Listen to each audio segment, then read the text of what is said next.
अस्सलाम वालेकुम everyone, welcome to my YouTube channel the problem solver. आज के लेक्चर में हम क्लास 11 मैथ्स चैप्टर नंबर 5 की एक्सरसाइज 5.2 जो है वो कंप्लीट सॉल्व करेंगे। चैप्टर नंबर 5 है पार्शियल फ्रैक्शंस और क्लास 11 की मैथ्स की ये न्यू बुक है पंजाब बोर्ड की। एक्सरसाइज 5.1 में हमने क्या किया था कि रैशनल फ्रैक्शंस को पार्शियल फ्रैक्शंस में कन्वर्ट किया था और उसके लिए दो केसेस हमने डिस्कस किए थे, जिसमें केस नंबर 1 में क्या था कि जो हमारे पास रैशनल फ्रैक्शन है उसके डिनोमिनेटर में लीनियर फैक्टर्स होंगे लेकिन रेपिटेशन नहीं होगी। केस नंबर 2 में क्या था कि डिनोमिनेटर में लीनियर फैक्टर्स होंगे लेकिन रेपिटेशन भी होगी। अब इस एक्सरसाइज में एक्सरसाइज 5.2 में केस नंबर 3 और केस नंबर 4 हम डिस्कस करेंगे और उससे रिलेटेड जो क्वेश्चंस हैं वो सॉल्व करेंगे। केस नंबर 3 क्या है कि denominator has non repeated irreducible quadratic factors. इसका क्या मतलब है कि आपके पास जो रैशनल फ्रैक्शन होगा जो कि p of x divided by q of x की फॉर्म में होता है, ठीक है। तो डिनोमिनेटर में हमारे पास क्या होगा, एक तो क्वाड्रेटिक फैक्टर्स होंगे, इररिड्यूसिबल क्वाड्रेटिक फैक्टर्स। इसका क्या मतलब है कि जिस तरह पिछले एक्सरसाइज में 5.1 में भी हमारे पास कुछ क्वाड्रेटिक फैक्टर्स थे लेकिन उनको हमने लीनियर फैक्टर्स में कन्वर्ट कर लिया था, लेकिन यहाँ पे वर्ड यूज़ किया गया है इररिड्यूसिबल क्वाड्रेटिक फैक्टर्स का। दैट मीन्स कि ये ऐसे फैक्टर्स होंगे क्वाड्रेटिक फैक्टर्स जिनको लीनियर फैक्टर्स में कन्वर्ट नहीं किया जा सकेगा, ठीक है। तो इसका क्या मतलब है कि डिनोमिनेटर में क्वाड्रेटिक फैक्टर्स होंगे जो कि लीनियर फैक्टर्स में कन्वर्ट नहीं हो सकते और रेपिटेशन नहीं होगी। तो ये आपके पास केस नंबर 3 हो जाएगा। अब इसकी अगर हम एक एग्जांपल लें, फॉर एग्जांपल हमारे पास एक रैशनल फ्रैक्शन है। फॉर एग्जांपल हमारे पास ये एक रैशनल फ्रैक्शन है, ठीक है। इसके डिनोमिनेटर में देखें x² + 1 है जो कि क्वाड्रेटिक फैक्टर है। वेरिएबल की हाईएस्ट पावर यहाँ पे 2 है, तो ये क्वाड्रेटिक फैक्टर है और इसको लीनियर फैक्टर में कन्वर्ट भी नहीं किया जा सकता। यहाँ पे इसकी फैक्टराइजेशन पॉसिबल नहीं है। तो एक क्वाड्रेटिक फैक्टर है, ठीक है, जो कि रिपीट भी नहीं हो रहा, ठीक है, एक से ज़्यादा भी हो सकते हैं। और ये एक लीनियर फैक्टर है। अब इसमें आपके पास लीनियर फैक्टर भी हो सकते हैं केस नंबर 3 में, ठीक है, लेकिन क्वाड्रेटिक फैक्टर भी होंगे। तो फिर आपने क्या करना है, जो आपके पास क्वाड्रेटिक फैक्टर है उसके लिए आप क्या करेंगे, ax + b लिखेंगे न्यूमरेटर में और ये आपके पास आ जाएगा x² + 1। और ये जो लीनियर फैक्टर है इसके लिए तो हम न्यूमरेटर में एक वेरिएबल ही लिखते थे, तो यहाँ पे भी अब a b हो चुका है, उसके बाद c और x + 1 आ जाएगा, ठीक है। I hope it's clear. अब यहाँ पे अगर एक दूसरा लेट्स सपोज क्वाड्रेटिक फैक्टर है, लीनियर फैक्टर नहीं है, फॉर एग्जांपल दूसरा फैक्टर है x² और +2, ठीक है। तो फिर हम क्या करेंगे, क्योंकि ये क्वाड्रेटिक फैक्टर है तो जिस तरह यहाँ पे हमने ax + b लिखा है तो इसके लिए क्या लिखेंगे, न्यूमरेटर में cx + d लिखेंगे।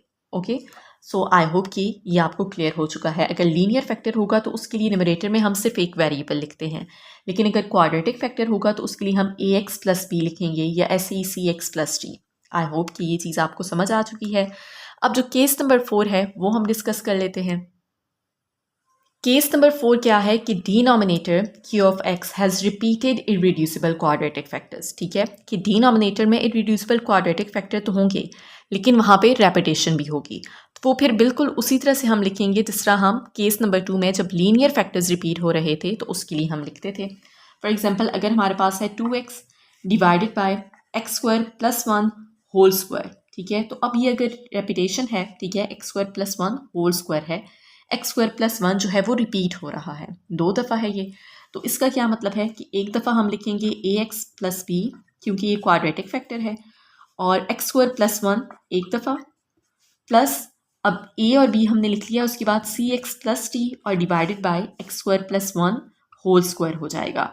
अगर यहाँ पे क्यूब होगा तो फिर हमारे पास एक और आ जाएगा ex + f divided by x² + 1 whole cube, ठीक है। और अगर इसके साथ लीनियर फैक्टर होता है, लेट्स सपोज यहाँ पे इसकी पावर 2 ही थी, साथ में इसकी लीनियर फैक्टर है x - 2, तो फिर हम क्या करेंगे, यहाँ पे लीनियर फैक्टर के लिए सिर्फ एक वेरिएबल हम लिखते हैं और डिनोमिनेटर में वो फैक्टर आ जाता है। बाकी इसको सॉल्व करने का वही तरीका होगा, सिर्फ ये है कि इसमें वेरिएबल्स जो हैं वो ज़्यादा हो जाते हैं, ठीक है।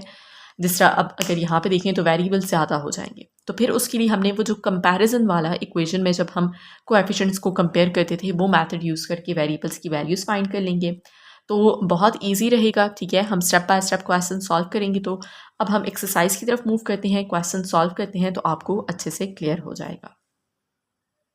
तो class 11 maths chapter number 5 exercise 5.2 का क्वेश्चन है रिजॉल्व इनटू पार्शियल फ्रैक्शंस। इन्हें भी हमने, ये जो आपके पास रैशनल फ्रैक्शंस हैं, यहाँ पे भी हमने इनको पार्शियल फ्रैक्शंस में कन्वर्ट करना है। और इस एक्सरसाइज में अब केस नंबर 3 और केस नंबर 4 जो है वो हम अप्लाई करेंगे। एंड पहले जो स्टेप है वो वैसा ही होगा कि हमने सबसे पहले ये देखना है कि क्या ये इम्प्रॉपर रैशनल फ्रैक्शन है या फिर प्रॉपर रैशनल फ्रैक्शन है। अगर इम्प्रॉपर होगा तो पहले हमने प्रॉपर में कन्वर्ट करना होगा, जिस तरह हमने एक्सरसाइज 5.1 में जो है वो क्वेश्चन सॉल्व भी किए हैं। ठीक है, तो सबसे पहले हम देख लेते हैं कि क्या ये इम्प्रॉपर रैशनल फ्रैक्शन है या फिर नहीं। तो न्यूमरेटर में जो आपके पास पॉलिनोमियल है उसकी डिग्री क्या है 2, वेरिएबल की हाईएस्ट पावर 2 है। और डिनोमिनेटर में आपके पास दो फैक्टर्स हैं, एक लीनियर है और एक क्वाड्रेटिक है। यहाँ पे वेरिएबल की पावर 1 है, ये 2 है। अगर इनको मल्टीप्लाई करेंगे तो वेरिएबल की पावर 3 हो जाएगी। इसका क्या मतलब है कि न्यूमरेटर में जो वेरिएबल की हाईएस्ट पावर है वो 2 है और डिनोमिनेटर में वेरिएबल की हाईएस्ट पावर 3 है। तो इसका क्या मतलब है कि ये एक प्रॉपर रैशनल फ्रैक्शन है।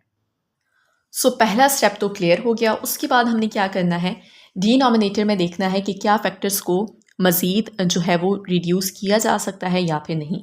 तो x+1 ये लीनियर फैक्टर है, इसको रिड्यूस नहीं किया जा सकता। इसी तरह x² + 1 है जो कि क्वाड्रेटिक फैक्टर है और इसको भी रिड्यूस नहीं किया जा सकता।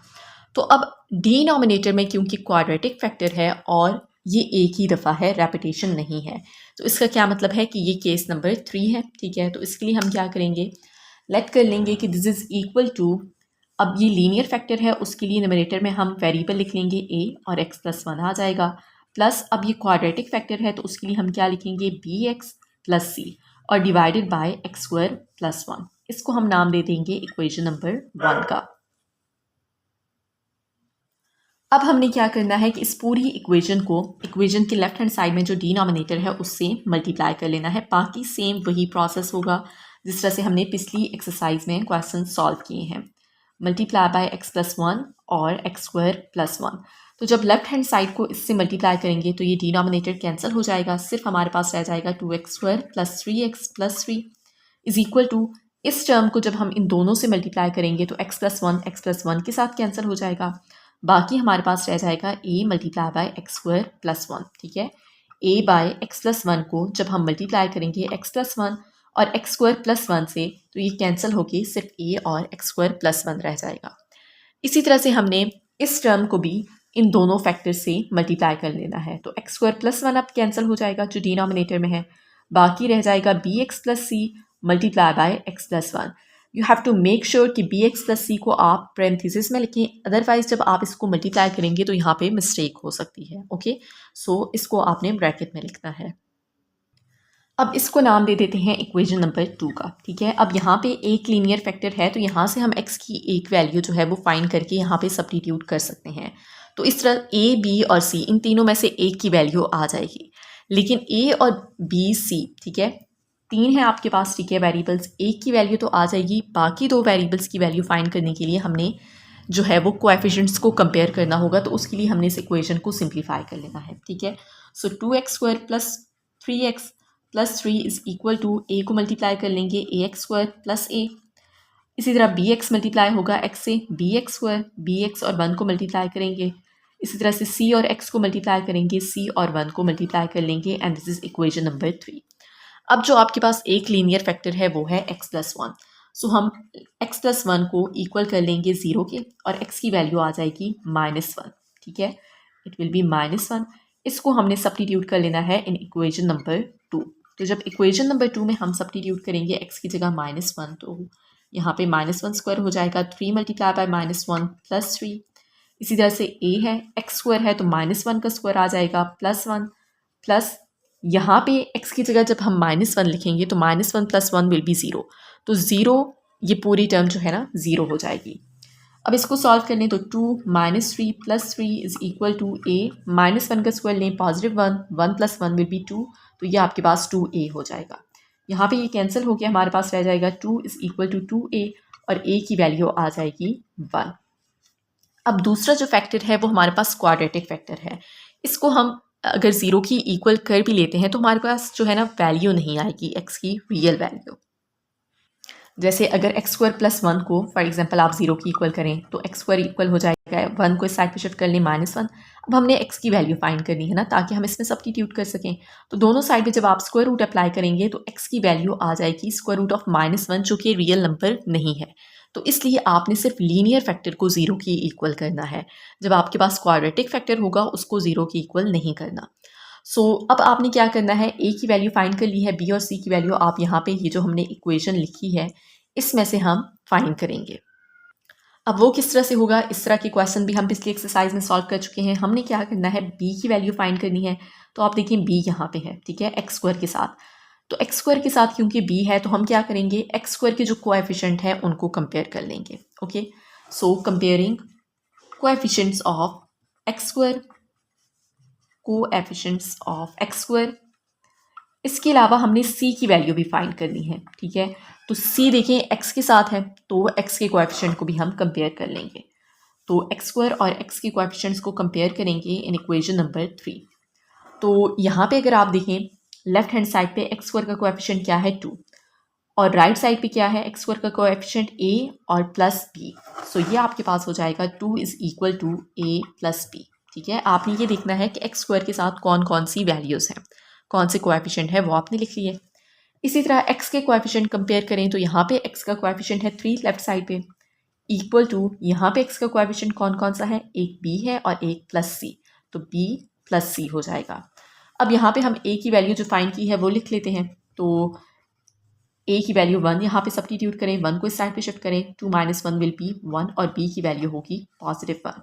अब b की वैल्यू क्योंकि हम फाइंड कर चुके हैं यहाँ पे सब्स्टिट्यूट करेंगे तो c की वैल्यू भी आ जाएगी। c की वैल्यू आ जाएगी, 1 को इस साइड पे शिफ्ट करें, माइनस हो जाएगा and that is equal to 2। तो इस तरह से आपने a b c की वैल्यूज़ फाइंड कर ली। अब आपने क्या करना है, ये आपके पास जो इक्वेशन नंबर 1 थी इसमें आपने सब्स्टिट्यूट कर लेना है। So this will be the final step.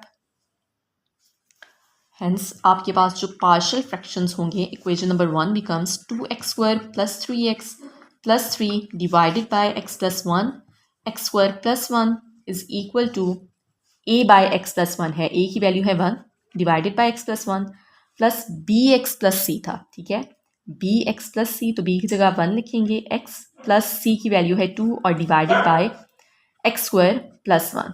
तो अब यहाँ पे 1 और x को मल्टीप्लाई करें, x ही रहेगा, सो ये इसका आंसर होगा। क्वेश्चन नंबर 2 है, यहाँ पे भी सबसे पहले हमने ये चेक करना है कि क्या ये प्रॉपर रैशनल फ्रैक्शन है या फिर इम्प्रॉपर रैशनल फ्रैक्शन है। न्यूमरेटर में जो पॉलिनोमियल है उसमें वेरिएबल की हाईएस्ट पावर जो है वो 1 है और डिनोमिनेटर में जो पॉलिनोमियल है उसकी डिग्री 3 है, ठीक है। वेरिएबल की हाईएस्ट पावर यहाँ पे देखें, अगर ये 2 है, यहाँ पे x की पावर 1 है, इन दोनों को अगर मल्टीप्लाई करेंगे, सिंप्लीफाई करें तो वेरिएबल की हाईएस्ट पावर 3 हो जाएगी, राइट।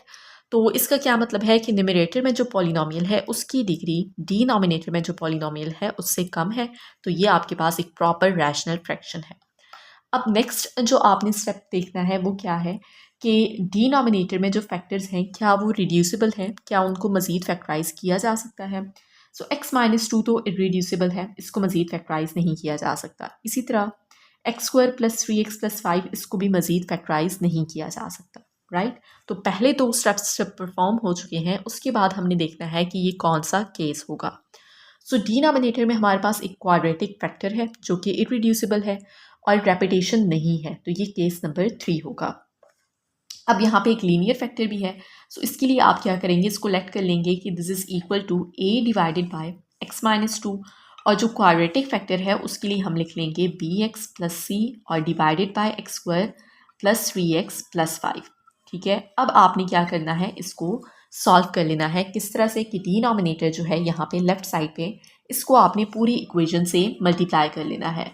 मल्टीप्लाई x - 2 और x² + 3x + 5 by equation number 1, ठीक है। जब इक्वेशन नंबर 1 से हम इसे मल्टीप्लाई करेंगे लेफ्ट साइड को, जब आप इससे मल्टीप्लाई करेंगे तो पूरा डिनोमिनेटर इससे कैंसिल हो जाएगा, बाकी हमारे पास रह जाएगा 2x + 1।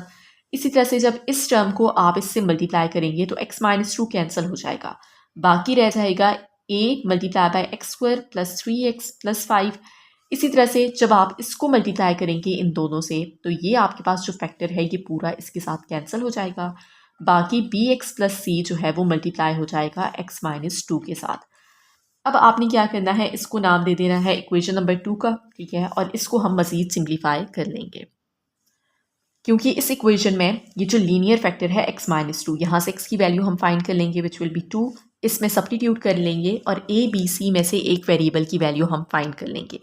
लेकिन बाकी की दो वेरिएबल्स की वैल्यू फाइंड करने के लिए हमने इसे सिंप्लीफाई करना है, ठीक है, ताकि हम इसको आसानी से सॉल्व कर सकें। a को मल्टीप्लाई कर लें, ax स्क्वायर हो जाएगा 3ax और 5a, प्लस bx को मल्टीप्लाई करें x से, सो bx स्क्वायर, यहाँ पे -2bx हो जाएगा। इस तरह से cx हो जाएगा और c और -2 को मल्टीप्लाई करें तो 2c, और ये इक्वेशन नंबर 3 हो जाएगी।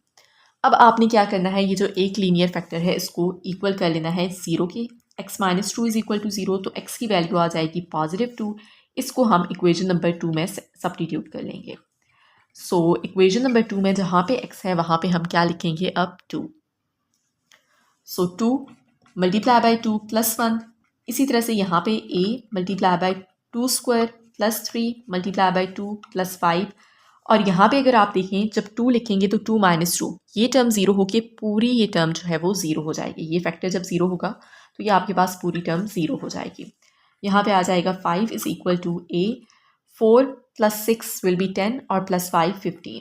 तो 15 इस साइड पे जाके डिवाइड होगा, a की वैल्यू आ जाएगी 1/3। अब b और c की वैल्यू फाइंड करने के लिए हमने क्या करना है, इस इक्वेशन नंबर 3 को यूज़ करना होगा। क्योंकि आपके पास एक ही लीनियर फैक्टर था, उसको आपने 0 की इक्वल सब्स्टिट्यूट 0 की इक्वल करके जो x की वैल्यू आई है उसके ज़रिए आपने a की वैल्यू फाइंड कर ली है। अब b और c की वैल्यू हमने फाइंड करनी है, ठीक है। तो हमने क्या करना होगा, ये जो हमने इक्वेशन नंबर 3 सिंप्लीफाई की थी इसमें आपने देखना है b किस किस के साथ है, ठीक है। b x स्क्वायर के साथ है, राइट। तो आप क्या करें, इस इक्वेशन में x स्क्वायर के कोएफिशिएंट्स को कंपेयर कर लें। इसी तरह c की वैल्यू फाइंड करनी है, तो c जो है वो x के साथ है तो x के कोएफिशिएंट्स को कंपेयर कर लें, ठीक है। c यहाँ पे आप देखिए कांस्टेंट भी है, तो आप कांस्टेंट टर्म्स को भी कंपेयर कर सकते हैं, बट इट्स बेटर कि हम पहले x स्क्वायर और x के कोएफिशिएंट्स को कंपेयर कर लें। Comparing coefficients of x square and x in equation 3, ठीक है। सो सबसे पहले हम x स्क्वायर के कोएफिशिएंट्स को कंपेयर कर लेते हैं। अब लेफ्ट हैंड साइड में अगर आप देखें इक्वेशन नंबर 3 के, तो x स्क्वायर वाली कोई भी टर्म नहीं है, दैट मीन्स कि उसका कोएफिशिएंट 0 है। So 0 is equal to, right side पे देखें तो x स्क्वायर वाली कौन सी टर्म्स है, ये दोनों। तो यहाँ पे इसका कोएफिशिएंट है a और यहाँ पे b, so a plus b। इसी तरह से x के कोएफिशिएंट को कंपेयर करेंगे, ठीक है। तो यहाँ पे x का कोएफिशिएंट है 2, दैट इज इक्वल टू, यहाँ पे x का कोएफिशिएंट है 3a, इसके अलावा -2b और +c, राइट। अब आपने क्या करना है, a की वैल्यू है 1/3, तो उसको यहाँ पे सब्स्टिट्यूट कर लें, तो b की वैल्यू आ जाएगी -1/3।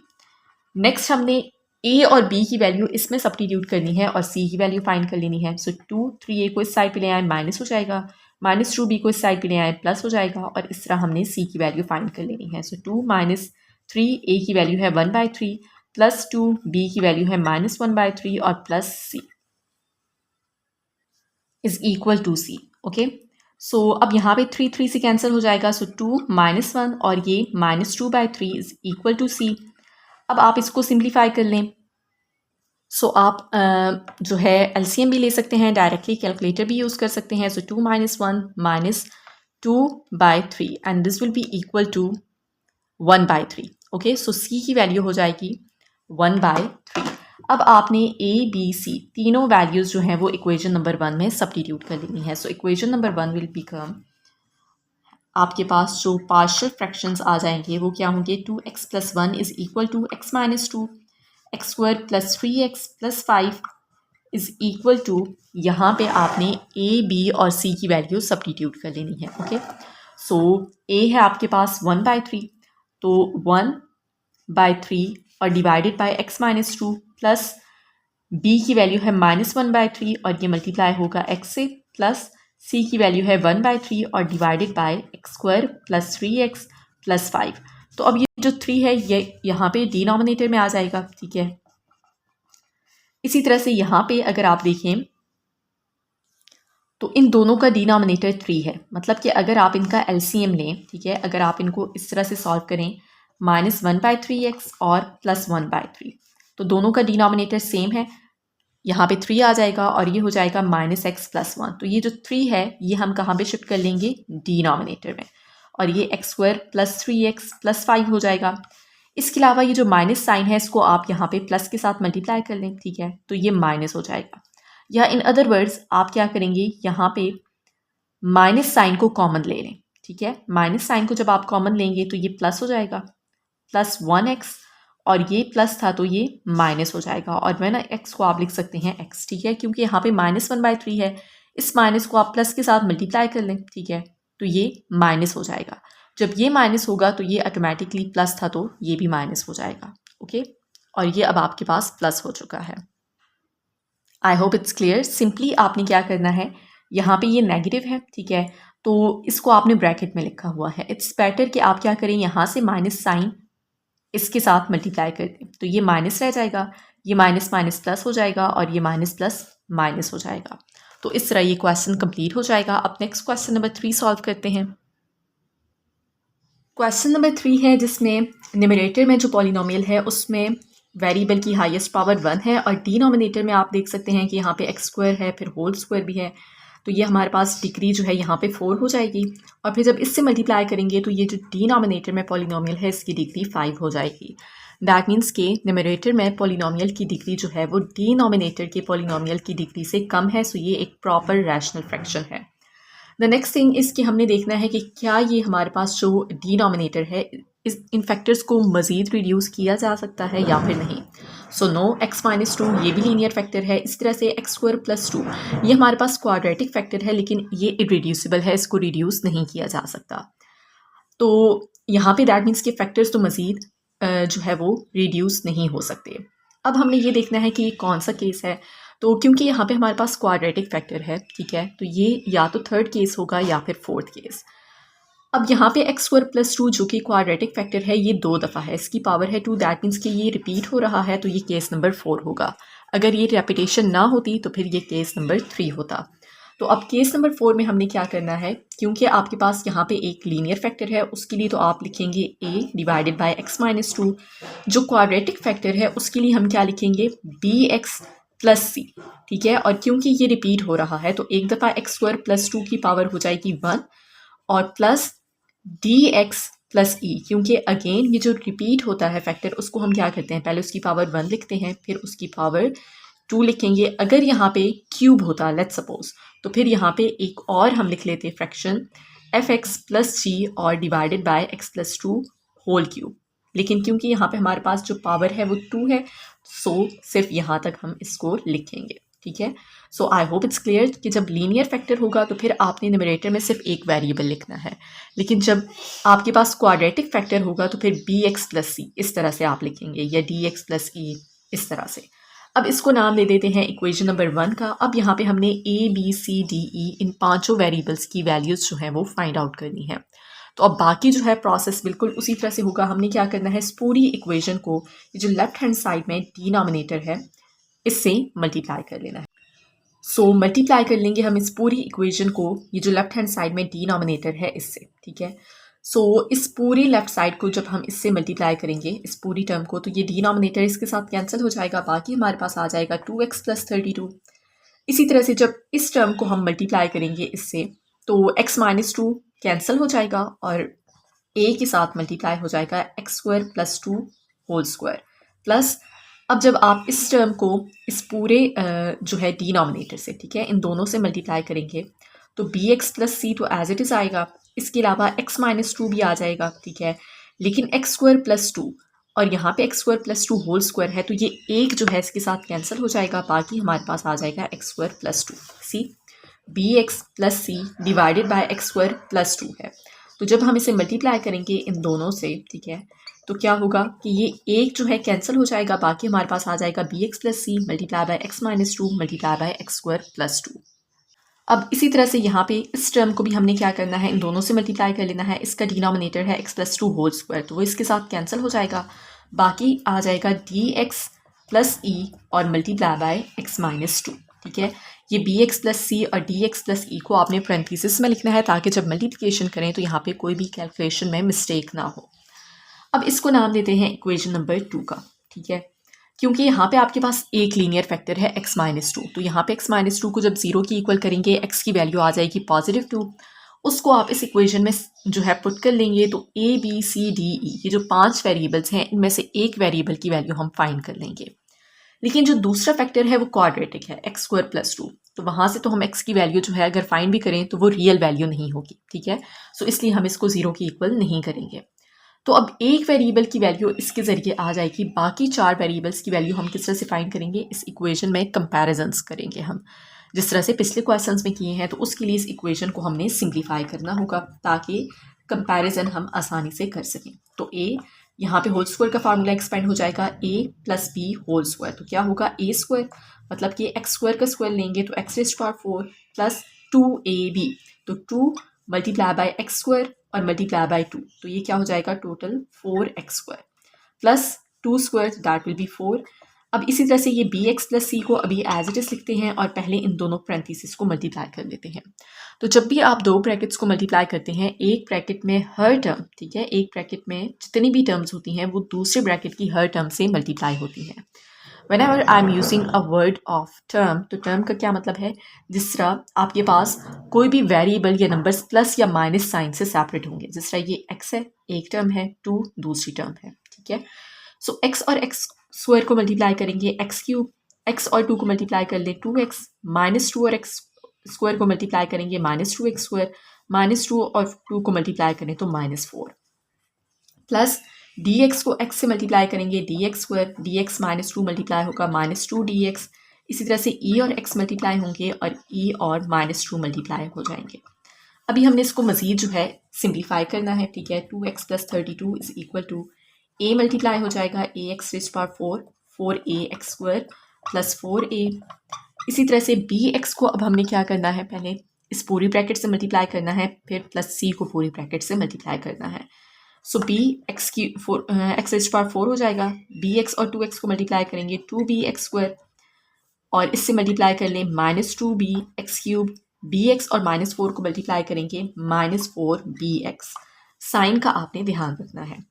इसी तरह से -4bx, ओके। अब हमने c को मल्टीप्लाई करना है इस पूरी ब्रैकेट से, सो cx³ + 2cx -2cx² और -4c, और ये बाकी टर्म्स एज इट इज़ आ जाएंगी, -2dx + ex और -2e। इसको नाम देंगे इक्वेशन नंबर 3 का। अब जो एक लीनियर फैक्टर था x-2, उसको हम 0 की इक्वल कर लेंगे।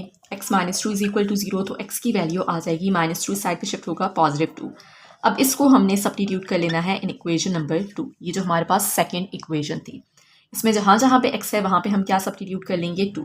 सो 2 × 2 + 32 = a, x² है तो 2² + 2 होल स्क्वायर।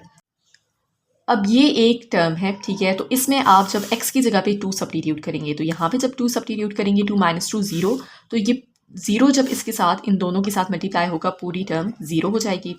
इसी तरह से यहाँ पे भी 2 लिखेंगे तो 2 - 2 0 होके ये पूरी टर्म जो है 0 हो जाएगी, ठीक है। सो 4 + 32 = a, यहाँ पे इसको सॉल्व कर लें तो 4 + 2 विल बी 6, स्क्वायर आ जाएगा, ठीक है। और ये 36 = 36a, और यहाँ पे 36 जब कैंसिल होगा a की वैल्यू आ जाएगी 1। तो इस तरह से एक वेरिएबल की वैल्यू हमने फाइंड कर ली है। अब बाकी के जो 4 वेरिएबल्स हैं उनकी वैल्यू फाइंड करने के लिए हम इस इक्वेशन को यूज़ करेंगे जो कि हमने सिंप्लीफाई की थी।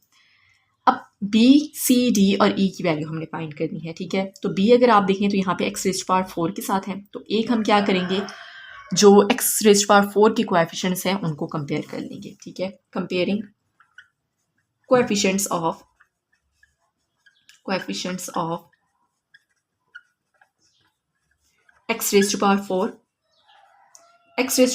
के कोएफिशिएंट्स को जब हम कंपेयर करेंगे तो लेफ्ट हैंड साइड पे अगर आप देखें तो x⁴ वाली कोई भी टर्म नहीं है, दैट मीन्स कि उसका कोएफिशिएंट 0 है। क्योंकि x⁴ का कोएफिशिएंट 0 अगर होगा तो ये जब इससे मल्टीप्लाई होगा पूरी टर्म 0 हो जाएगी, राइट। तो इसलिए यहाँ पे ये टर्म जब नहीं है तो इसका मतलब है कि इसका कोएफिशिएंट 0 है। तो यहाँ पे x⁴ के कोएफिशिएंट्स को पहले हम कंपेयर कर लेते हैं, तो लेफ्ट साइड पे होगा 0 = राइट साइड पे a है और इसके अलावा +b, ठीक है। बाकी कोई भी टर्म ऐसी नहीं है जिसमें x⁴ हो। तो ये एक हमारे पास आ जाएगी इक्वेशन।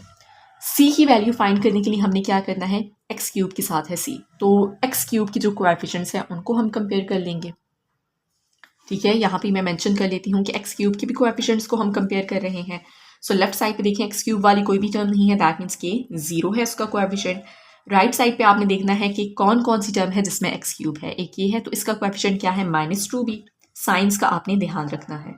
इसी तरह से यहाँ पे इसका कोएफिशिएंट है +c और दैट्स इट, यही दो हैं। ठीक है, इसके अलावा हमने d की वैल्यू फाइंड करनी है और d यहाँ पे एक्स स्क्वायर के साथ है, तो एक्स स्क्वायर के कोएफिशिएंट्स को भी हम कंपेयर कर लेंगे। लेफ्ट साइड पे एक्स स्क्वायर वाली कोई भी टर्म नहीं है, दैट मीन्स कि उसका कोएफिशिएंट 0 है। और राइट साइड पे अगर आप देखें तो ये है 4a, इसके अलावा +2b और इसके अलावा -2c और +d, -2c +d। अब e की वैल्यू भी हमने फाइंड करनी है, तो x के कोएफिशिएंट्स को भी हम कंपेयर कर लेंगे। ठीक है, सो लेफ्ट साइड पे क्या है, x का कोएफिशिएंट है यहाँ पे 2 और राइट साइड पे क्या है, x का कोएफिशिएंट एक है -4b, एक है +2c और -2d +e।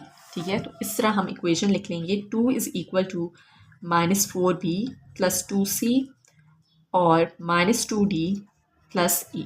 तो ये 4 इक्वेशंस हमारे पास बन जाएंगी। ठीक है, अब हमने बाकी के 4 वेरिएबल्स की वैल्यू फाइंड कर लेनी है।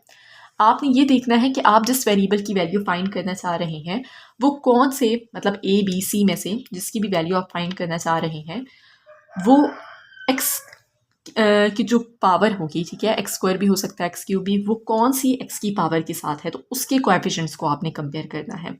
अब जिस तरह अगर देखिए तो यहाँ पे ई कांस्टेंट में है, ठीक है, कांस्टेंट है ना, यहाँ पे कोई भी एक्स नहीं है इसके साथ, तो आप ई की वैल्यू फाइंड करने के लिए कांस्टेंट्स को भी कंपेयर कर सकते हैं। Right, okay. सो अब आपने क्या करना है, यहाँ पे ए की वैल्यू हमें मालूम थी, इस इक्वेशन में ए की वैल्यू लिखेंगे। सो 1 + बी की वैल्यू आ जाएगी -1। अब हमने c की वैल्यू फाइंड करने के लिए यहाँ पे b की वैल्यू अब हमें मालूम हो चुकी है, तो हमने क्या करना है, b की वैल्यू पुट कर लेनी है यहाँ पे, -2 मल्टीप्लाई बाय -1 + c। तो -2 और -1 मल्टीप्लाई होकर +2 हो जाएगा, इस साइड पे शिफ्ट करेंगे तो -2 हो जाएगा, तो c की वैल्यू आ जाएगी -2। अब a b c इन तीनों की वैल्यू हम यहाँ पे पुट करके d की वैल्यू फाइंड कर सकते हैं। ठीक है, सो सबसे पहले आप क्या करें, 4a 2b -2c को इस साइड पे शिफ्ट कर लें, तो -4a -2b + 2c = d। d को आइसोलेट कर लें, d को एक साइड पे कर लें क्योंकि हमने इसकी वैल्यू फाइंड करनी है। सो d = -4, a की वैल्यू है 1, -2, b की वैल्यू है -1 + 2, c की वैल्यू है -2। इन सबको अगर हम सॉल्व कर लें तो -4 + 2 क्या हो जाएगा, -2 और -2 और -4 हो जाएगा -6। ठीक है, इस सबको ऐड कर लेना है आपने। अब यहाँ पे हमने e की वैल्यू फाइंड करने के लिए b c d की वैल्यू पुट कर लेनी है। ठीक है, तो पहले आप क्या कर लें, e को आइसोलेट कर लें, e को इसी साइड पे रखें, -4b को इस साइड पे ले आएँ, 2c को इस साइड पे ले आएँ और -2d को भी इस साइड पे ले आएँ। ठीक है, तो साइन चेंज हो जाएंगे। अब 2 + 4b की वैल्यू है -1, -2 c की वैल्यू है -2 + 2 d की वैल्यू है -6। इन सबको हमने सॉल्व कर लेना है, सो e की वैल्यू आ जाएगी -10। तो इस तरह से हमने a b c और d की वैल्यू फाइंड कर ली है, ये d की वैल्यू थी -6। ठीक है, अब आपने इक्वेशन नंबर 1 में, ये आपके पास जो था, ठीक है, इक्वेशन नंबर 1, इसमें a b c d e की वैल्यू हम सब्स्टिट्यूट कर लेंगे, तो ये हमारे पास जो रैशनल फ्रैक्शन है वो पार्शियल फ्रैक्शन में कन्वर्ट हो जाएगा। सो इक्वेशन नंबर 1 में हम क्या करेंगे, वैल्यू सब्स्टिट्यूट कर लेंगे, a/x - 2 है, a की वैल्यू है 1 divided by x - 2 plus bx + c है। ठीक है, b है -1, x + c है -2 और divided by x² + 2 plus dx, d की वैल्यू है -6, x + e की वैल्यू है -10 और divided by x² + 2 whole square. अब इसको हम थोड़ा सा सिंप्लीफाई कर लेंगे। ठीक है, किस तरह से, 1/x - 2 एज इट इज़ आ जाएगा, यहाँ पे इन दोनों में माइनस साइन है। ठीक है, तो माइनस साइन को जब कॉमन ले लेंगे तो ये x पॉजिटिव हो जाएगा, इस तरह से ये भी +2 हो जाएगा और डिवाइडेड बाय x² + 2। ठीक है, इसी तरह से यहाँ पे भी हम क्या करेंगे, माइनस साइन कॉमन ले लेंगे और इनमें 6 और 10 में 2 भी कॉमन है, तो -2 को हम क्या करेंगे, माइनस साइन को कॉमन लेंगे और इसके अलावा 2 को यहाँ पे कॉमन लें तो ये 3x रह जाएगा और यहाँ पे +5 रह जाएगा। ठीक है, माइनस साइन कॉमन ले लिया है, divided by x² + 2 whole square, और ये इसका आंसर होगा। क्वेश्चन नंबर 4 है, यहाँ पे जो न्यूमरेटर में पॉलिनोमियल है उसकी डिग्री 2 है और डिनोमिनेटर में पॉलिनोमियल की डिग्री 3 है, सो दैट मीन्स कि ये प्रॉपर रैशनल फ्रैक्शन है। अब नेक्स्ट स्टेप पे हमने क्या देखना है कि क्या डिनोमिनेटर को फैक्टराइज किया जा सकता है। सो यस, इसको फैक्टराइज करते हैं पहले, फिर उसके बाद देखेंगे कि ये कौन सा केस है, क्योंकि डिनोमिनेटर में जो फैक्टर्स होते हैं उसकी बेसिस पे हम डिसाइड करते हैं कि ये कौन सा केस होगा। सो 3x² + 3 ये एज इट इज़ हम लिख लेते हैं और डिवाइडेड बाय x³ + 1, 1 को हम लिख सकते हैं 1³ क्योंकि 1 का क्यूब भी 1 ही होगा, तो यहाँ पे हम क्यूब का फार्मूला जो है वो एक्सपेंड कर लेंगे। x³ + 1³ किसकी इक्वल होता है, x + 1 multiply by x² - x + 1। ठीक है, सो अब हमने क्या करना है, लेट कर लेना है कि ये, अच्छा सबसे पहले तो हम देख लेते हैं इन फैक्टर्स को। ये आपके पास लीनियर फैक्टर है, ये आपके पास क्वाड्रेटिक फैक्टर है और इस क्वाड्रेटिक फैक्टर को भी मज़ीद रिड्यूस नहीं किया जा सकता। तो जब डिनोमिनेटर में एक क्वाड्रेटिक फैक्टर आ चुका है और उसकी रेपिटेशन भी नहीं है तो ये केस नंबर 3 होगा।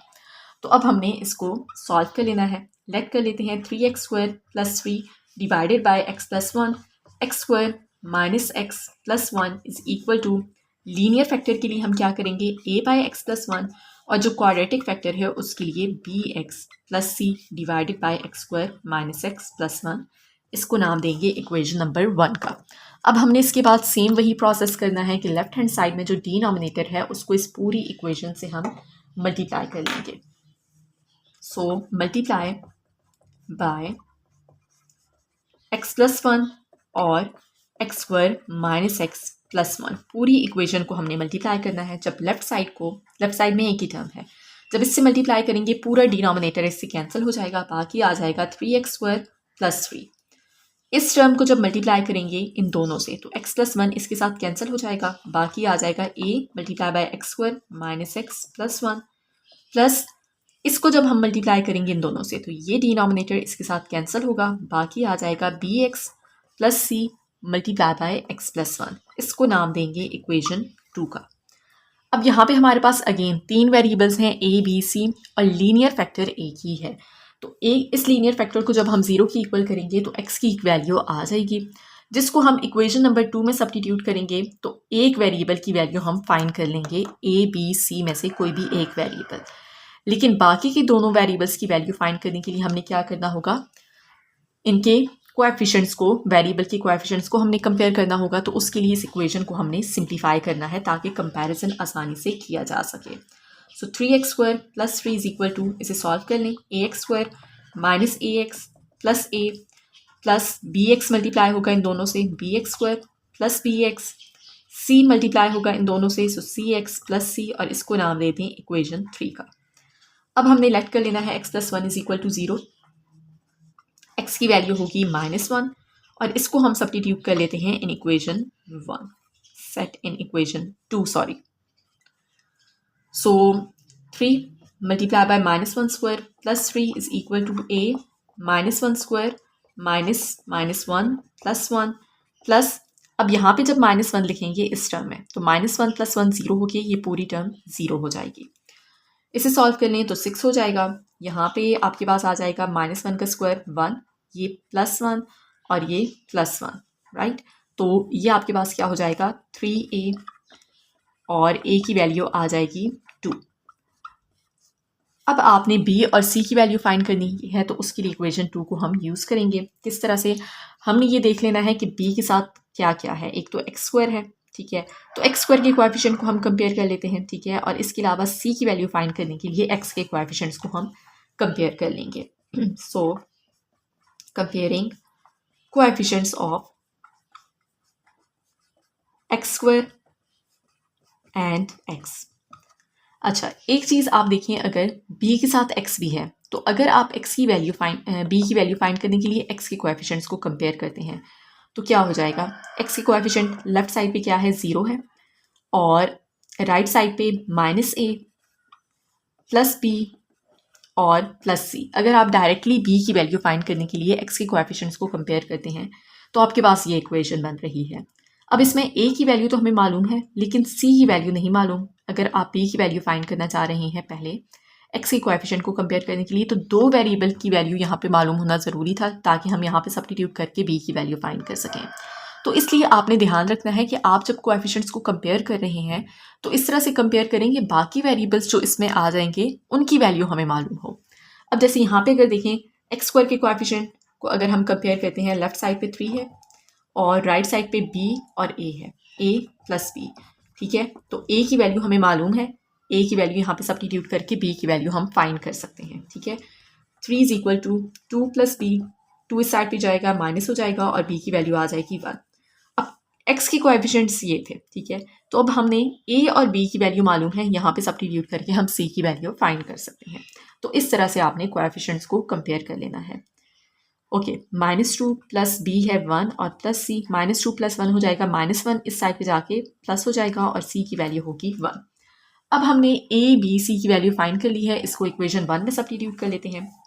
Hence equation number 1 becomes 3x² plus 3 divided by x plus 1, x² minus x plus 1 is equal to a by x plus 1 था, तो a की वैल्यू है 2 by x plus 1 plus bx plus c, b की value है 1, x plus c की value है 1 divided by x² minus x plus 1।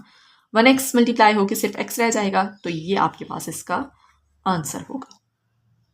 Question number 5 है, यहाँ पे आपके पास जो पॉलिनोमियल है उसमें न्यूमरेटर में जो पॉलिनोमियल है उसकी डिग्री है 4 और डिनोमिनेटर में भी पॉलिनोमियल की डिग्री है 4, ठीक है।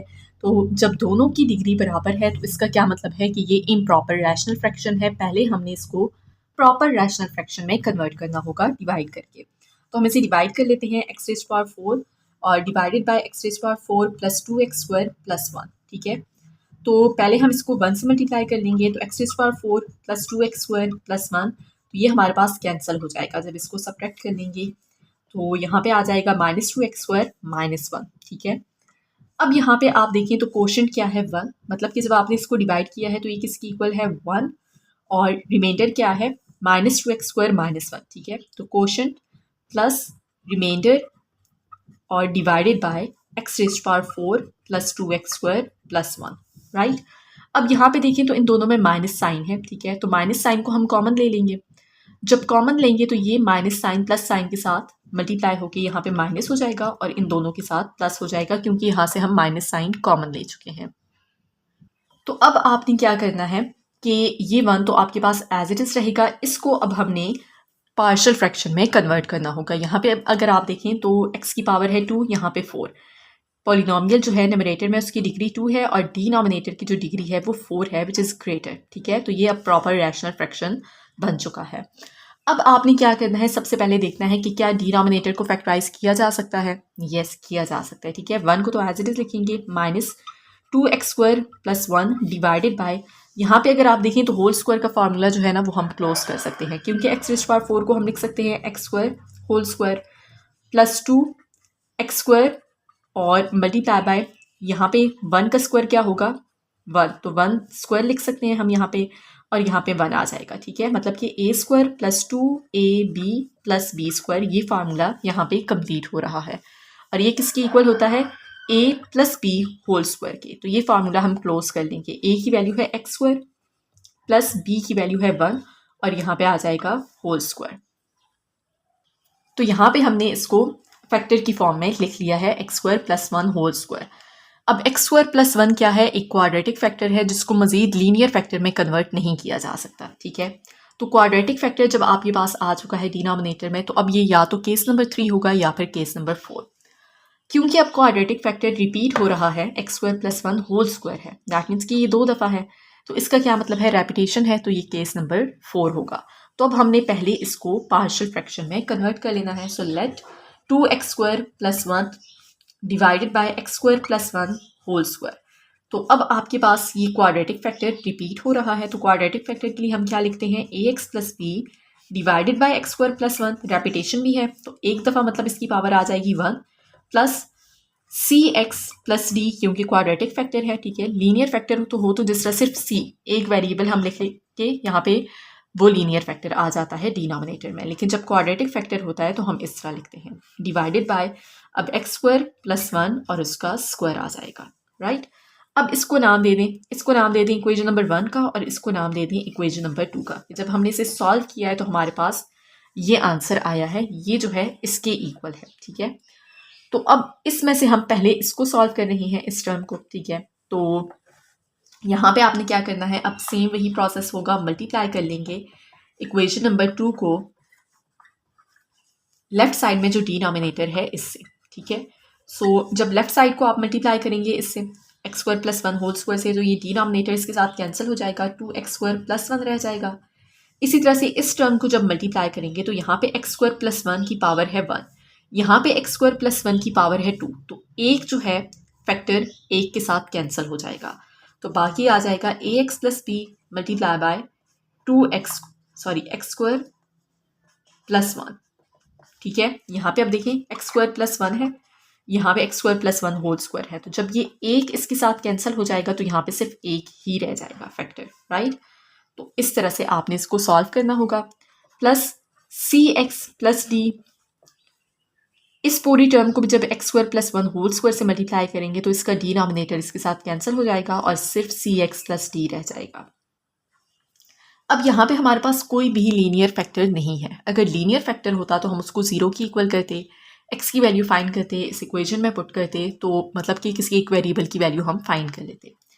लेकिन क्योंकि कोई भी लीनियर फैक्टर नहीं है तो अब हमने क्या करना होगा, इस इक्वेशन को सिंप्लीफाई करके सिर्फ कंपैरिजन करना है, कोएफिशिएंट्स को मतलब कंपेयर करना है, ताकि चारों वेरिएबल्स की वैल्यू हम फाइंड कर सकें। तो सिंप्लीफाई कर लें, ए एक्स को एक्स स्क्वायर से मल्टीप्लाई करेंगे ए एक्स क्यूब, ए एक्स को 1 से मल्टीप्लाई करें ए एक्स, बी को एक्स स्क्वायर से मल्टीप्लाई करें बी एक्स स्क्वायर, बी और 1 को मल्टीप्लाई करें बी और प्लस सी एक्स प्लस डी। अब यहाँ पे इस इक्वेशन में हमने क्या करना है, एक्स क्यूब की भी कोएफिशिएंट को कंपेयर करेंगे, एक्स स्क्वायर की भी, एक्स की भी और कांस्टेंट टर्म्स को भी, ठीक है। 4 इक्वेशंस बनाएंगे और चारों वेरिएबल्स की वैल्यूज हम फाइंड आउट करेंगे। सो comparing coefficients of x cube, x square, x cube, x square, x and constant terms, ठीक है। अब हमने कांस्टेंट टर्म्स को भी कंपेयर कर लेना है। अब जो है ना प्रोसेस थोड़ा लेंथी हो चुका है, पिछले क्वेश्चंस में हम सिर्फ एक या दो वेरिएबल्स के कोएफिशिएंट्स को कंपेयर कर रहे थे, अब हम कांस्टेंट टर्म्स को भी कंपेयर करेंगे क्योंकि हमने 4 वेरिएबल्स की वैल्यू फाइंड करनी है और 4 इक्वेशंस हम यहाँ पे बनाएंगे। तो लेफ्ट साइड पे अगर देखें तो एक्स क्यूब की कोएफिशिएंट को पहले हमने कंपेयर करता है ना, लेफ्ट साइड पे एक्स क्यूब वाली कोई भी टर्म नहीं है, दैट मीन्स कि उसका कोएफिशिएंट 0 है, और राइट साइड पे सिर्फ ये टर्म है जिसके साथ एक्स क्यूब है और यहाँ पे एक्स क्यूब का कोएफिशिएंट है ए, तो ए की वैल्यू तो हमें डायरेक्टली मिल चुकी है, ए इज इक्वल टू 0। अब इसी तरह से हमने क्या करना है, एक्स स्क्वायर के कोएफिशिएंट्स को कंपेयर करना है, ठीक है। लेफ्ट साइड पे एक्स स्क्वायर का कोएफिशिएंट है 2 और राइट साइड पे बी, ठीक है। यहाँ पे सिर्फ एक्स स्क्वायर वाली ये टर्म है और उसका कोएफिशिएंट है बी, तो बी की वैल्यू भी हमें डायरेक्टली मिल चुकी है, बी इज इक्वल टू 2। अब एक्स के कोएफिशिएंट्स को कंपेयर करते हैं, एक्स के कोएफिशिएंट लेफ्ट साइड पे कोई भी नहीं है, ठीक है, एक्स वाली कोई भी टर्म नहीं है, दैट मीन्स कि इसका कोएफिशिएंट 0 है। राइट साइड पे एक्स का कोएफिशिएंट है ए और सी, ठीक है, तो ए प्लस सी हो जाएगा। यहाँ पे ए की वैल्यू हम सब्स्टिट्यूट करेंगे विच इज 0, तो सी की वैल्यू भी आ जाएगी 0 के इक्वल, ठीक है। अब हमने कांस्टेंट टर्म्स को कंपेयर कर लेना है। लेफ्ट साइड पे कांस्टेंट क्या है 1, राइट साइड पे कांस्टेंट क्या है, एक बी है और एक डी है, इन दोनों के साथ एक्स कोई भी नहीं है, ठीक है, ये दोनों कांस्टेंट है। बी प्लस डी, बी की वैल्यू है 2, यहाँ पे हम सब्स्टिट्यूट करेंगे, इस साइड पे शिफ्ट करें माइनस हो जाएगा, तो 1 - 2 विल बी इक्वल टू -1। तो ए बी सी डी की वैल्यू इस तरह से हम फाइंड करके अब इक्वेशन नंबर 2 में ये जो इक्वेशन थी इसमें सब्स्टिट्यूट कर लेंगे। So equation number 1 becomes 2x square plus 1 divided by x square plus 1 whole square is equal to A X plus B है, ठीक है।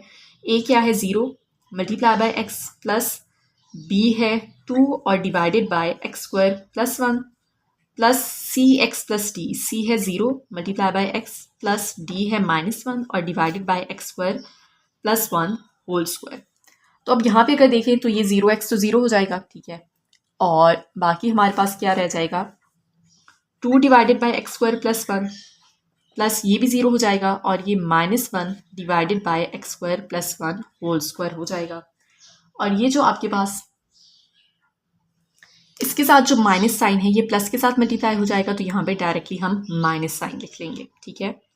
अब नेक्स्ट हमने क्या करना है, ये इक्वेशन नंबर 2 में हमने सब्स्टिट्यूट किया था। अब इक्वेशन नंबर 1 में जो ओरिजिनल हमारे पास क्वेश्चन था उसमें हमने ये सब्स्टिट्यूट करना होगा, ठीक है। इसकी वैल्यू हमने फाइंड की है। तो ये जो इक्वेशन नंबर 1 है इसमें 1 भी था माइनस ये टर्म भी थी, तो इस टर्म को हमने अब पार्शियल फ्रैक्शन में क्योंकि कन्वर्ट कर लिया है तो यहाँ पे इसकी वैल्यू हम लिखेंगे।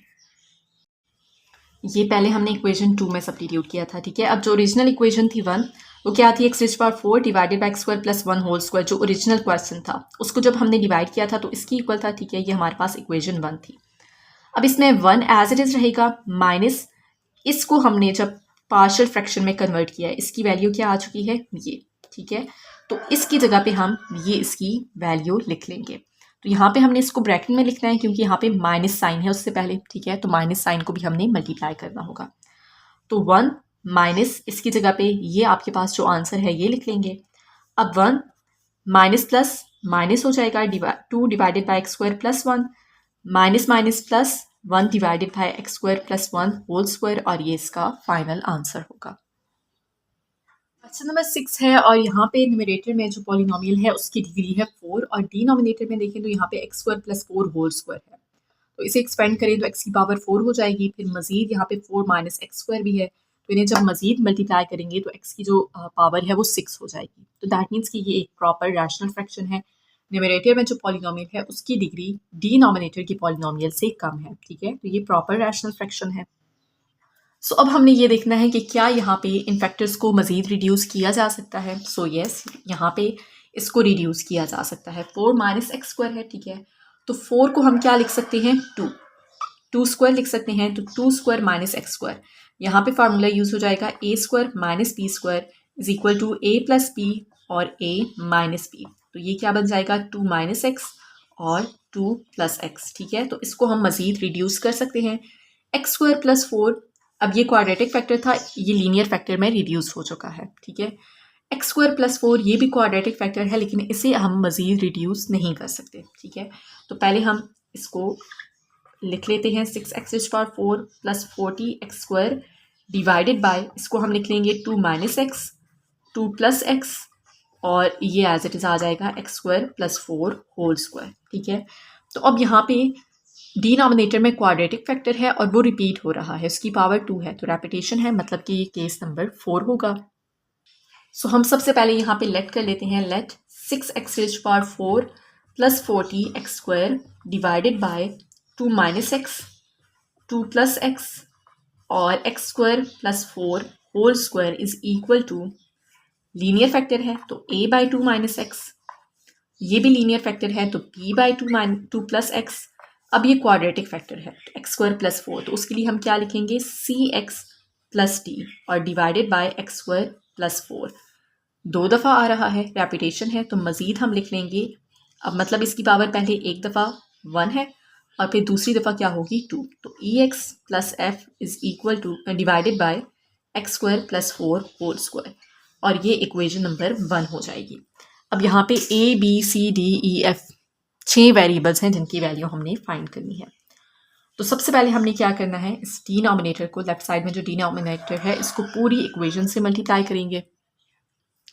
सो लेफ्ट साइड को जब हम इस पूरे डिनोमिनेटर से ही मल्टीप्लाई करना है, ठीक है, मल्टीप्लाई मेंशन भी कर लें, multiply by 2 minus x 2 plus x और x square plus 4 whole square.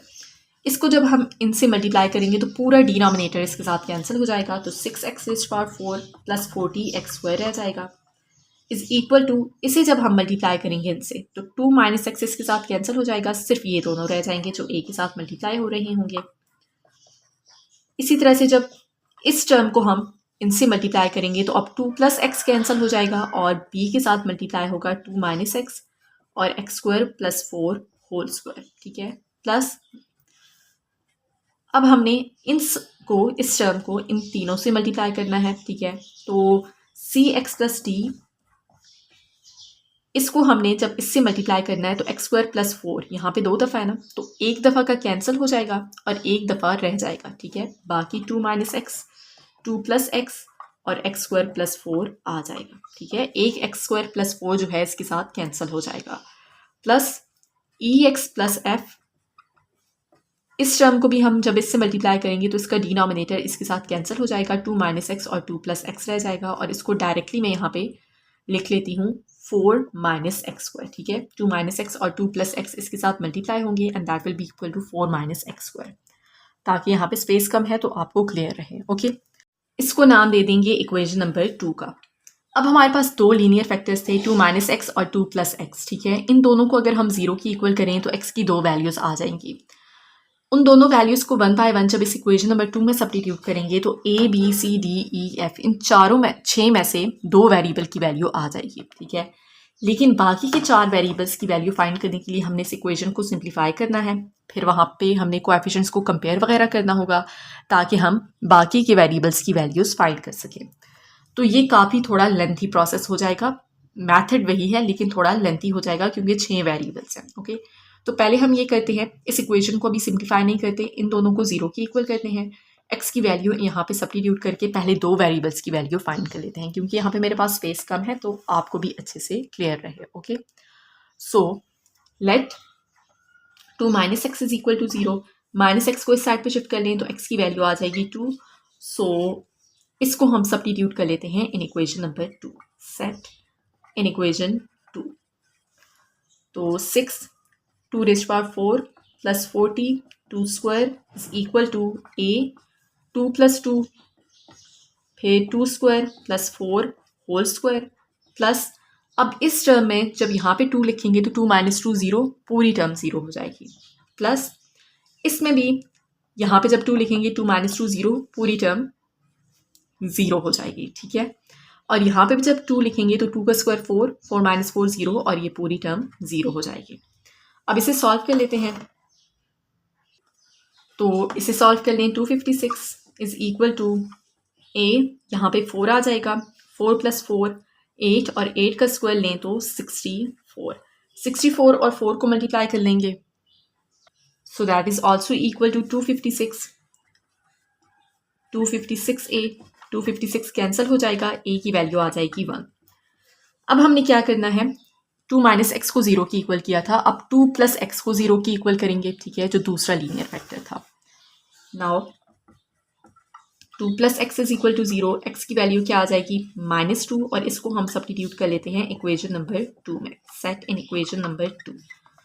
सो 6 और -2 raised power 4 plus 40 -2 square is equal to, okay. अब यहाँ पे देखें तो ये जो पहली टर्म है, ठीक है, इसमें एक्स की जगह जब -2 लिखेंगे तो 2 माइनस 2 0, ये पूरी टर्म 0 हो जाएगी, पहली टर्म 0। यहाँ पे अब हम लिख सकते हैं, ठीक है, तो -2 लिख लें, बी 2 माइनस एक्स की जगह आ जाएगा -2, और एक्स स्क्वायर है तो -2 का स्क्वायर लेंगे प्लस 4 होल स्क्वायर, ठीक है। यहाँ पे हमने वैल्यू सब्स्टिट्यूट कर ली। अब उसके बाद यहाँ पे अगर देखें इस टर्म में जब x की जगह -2 लिखेंगे तो 2 माइनस 2 0, पूरी टर्म 0 हो जाएगी। जब हमें मालूम हो गया है कि यहाँ पे पूरी टर्म 0 हो जाएगी, ठीक है, तो फिर इतनी ज़्यादा यहाँ पे लिखने की ज़रूरत नहीं है पूरी कैलकुलेशंस में, ठीक है। अगर आप लिख भी लें तो नो प्रॉब्लम।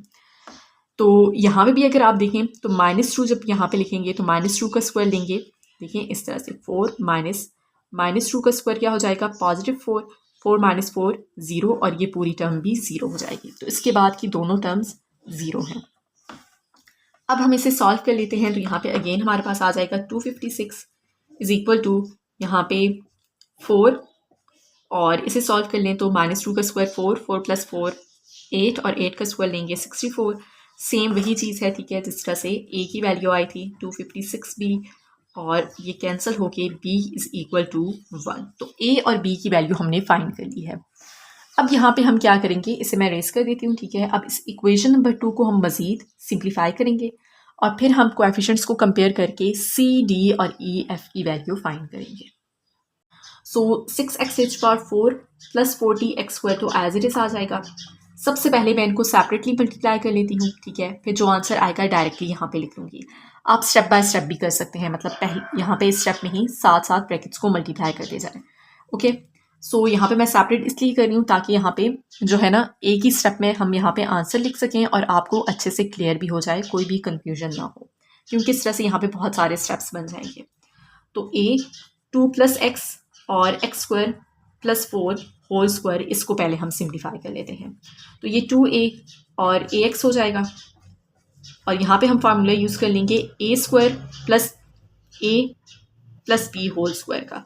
तो क्या होगा a² मतलब कि x⁴ हो जाएगा प्लस 2ab, तो 2 और 4 मल्टीप्लाई होंगे तो 8x² और b² मतलब कि 4 का स्क्वायर लेंगे तो 16, ठीक है।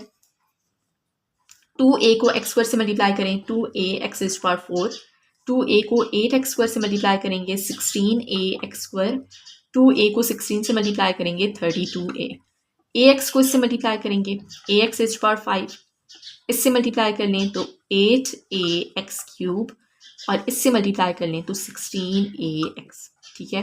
तो इस तरह से बहुत आसानी से हमने जो है ना इन तीनों को मल्टीप्लाई कर लिया है, मतलब कि जब इनको मल्टीप्लाई किया है ये आंसर आ रहा है। तो इसकी जगह पे मैं यहाँ पे ये लिख लेती हूँ। अब हम इन तीनों को मल्टीप्लाई कर लेते हैं। सो b 2 - x और x² + 4 होल स्क्वायर को हम मल्टीप्लाई करेंगे। इन दोनों को पहले मल्टीप्लाई कर लें, 2b - bx हो जाएगा और यहाँ पे फार्मूला हम एक्सपेंड कर लेंगे a² तो x⁴ + 2ab, तो 2 × x² × 4 8x² हो जाएगा प्लस b² तो 4 का स्क्वायर लें 16। अब 2b को पहले इन तीनों से हम मल्टीप्लाई कर लेते हैं तो 2b x⁴, 16b x² और 32b। इसी तरह से -bx को इन तीनों से मल्टीप्लाई करेंगे तो -b x⁵ और इससे मल्टीप्लाई करेंगे -8b x³ और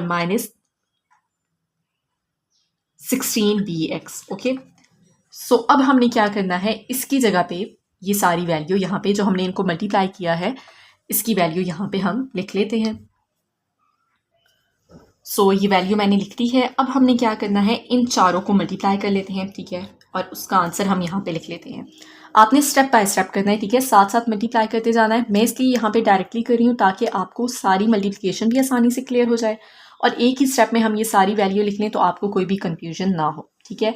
सो अब हम इन चारों को मल्टीप्लाई करेंगे। आपने स्टेप बाय स्टेप ब्रैकेट्स को मल्टीप्लाई करते जाना है, ओके, ताकि सारे स्टेप्स क्लियर हो जाए।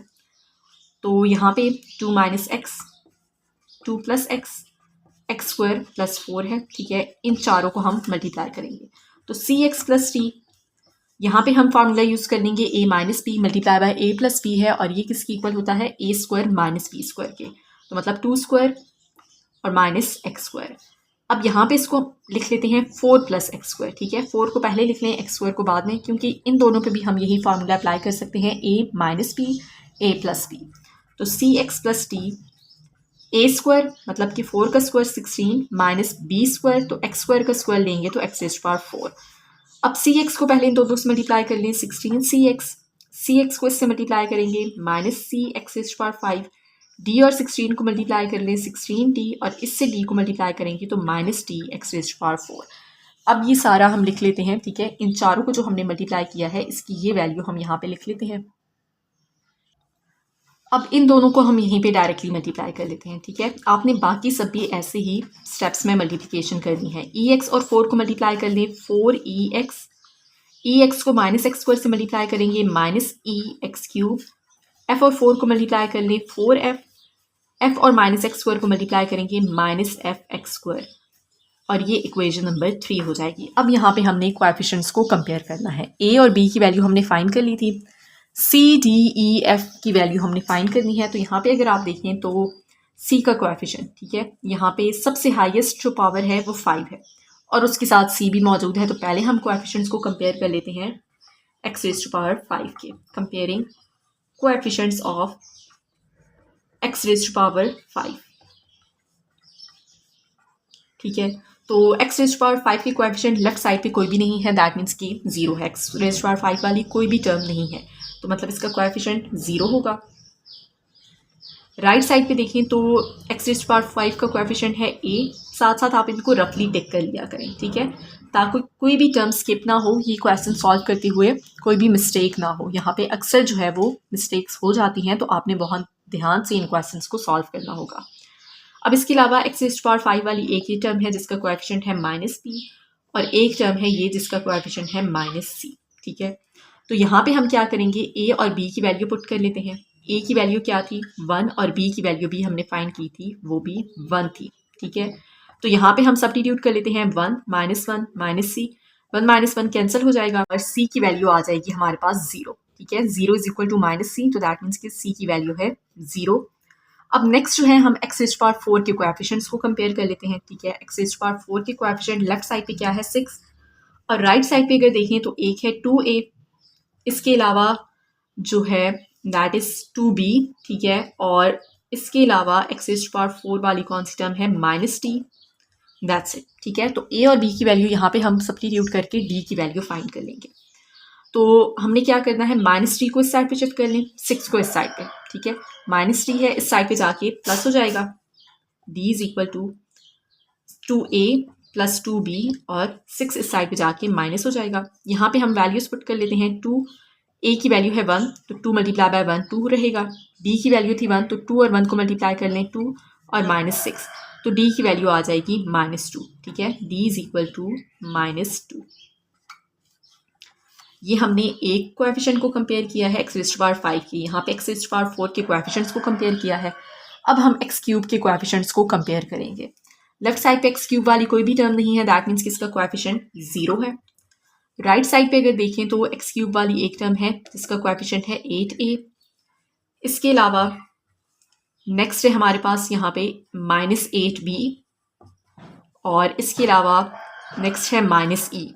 तो यहाँ पे भी a और b की वैल्यू पुट करके हम e की वैल्यू फाइंड कर लेंगे। -e को इस साइड पे ले जाएं, प्लस हो जाएगा।